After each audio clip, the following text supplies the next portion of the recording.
पुढच्या महत्त्वाच्या बातमीकडे राज्यसभेचा उमेदवारी अर्ज दाखल करण्याचा उद्याचा शेवटचा दिवस आहे। राष्ट्रवादीच्या आजच्या कोर कमिटीच्या बैठकीत उमेदवारांसंदर्भात अंतिम निर्णय होणार आहे। राज्यसभेसाठी छगन भुजबळ यांची दावेदारी प्रबळ असून नवनीत राणा यांचा पत्ता कट झालाय। पुतण्या समीर भुजबळ यांना कॅबिनेटमध्ये घेण्यासाठी भुजबळ आग्रही असल्याचं सूत्रांकडून समजतंय।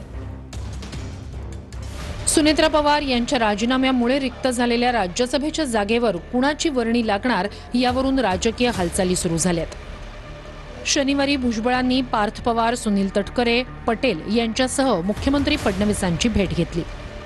पुतण्या समीर भुजबळ यांना मंत्रिमंडळात घेण्यासाठी छगन भुजबळ आग्रही असल्याची सूत्रांची माहिती आहे।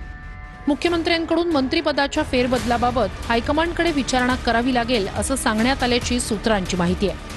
भुजबळांच्या अटीबाबत अद्याप भाजप हायकमांडकडून ग्रीन सिग्नल मिळालेला नाही। राष्ट्रवादीच्या राज्यसभेच्या या रिक्त जागेवर भुजबळांची वर्णी लागणार अशी चर्चा सुरू असतानाच भाजप नेत्या नवनीत राणा यांनी उपमुख्यमंत्री सुनेत्रा पवार यांची भेट घेतल्यानं नव्या चर्चा सुरू झाल्या होत्या। राज्यसभेच्या जागेसाठी प्रयत्न करत असताना नवनीत राणा यांची सुनेत्रा पवार यांच्याशी भेट झाली। मात्र राज्यसभेसाठी नवनीत राणा यांच्या नावाचा विषय संपल्याची प्रतिक्रिया सुनील तटकरे यांनी दिली आहे। नवनीत राणांचा हा विषय राष्ट्रवादी काँग्रेस पक्षाकडे उमेदवारी देण्याचा संपलेला आहे। राज्यसभेच्या उमेदवारीबाबत राष्ट्रवादीची संध्याकाळी कोर कमिटीची बैठक होणार आहे। राज्यसभेवर राष्ट्रवादीकडून कोण जाणार या संदर्भात बैठकीत निर्णय होणार आहे।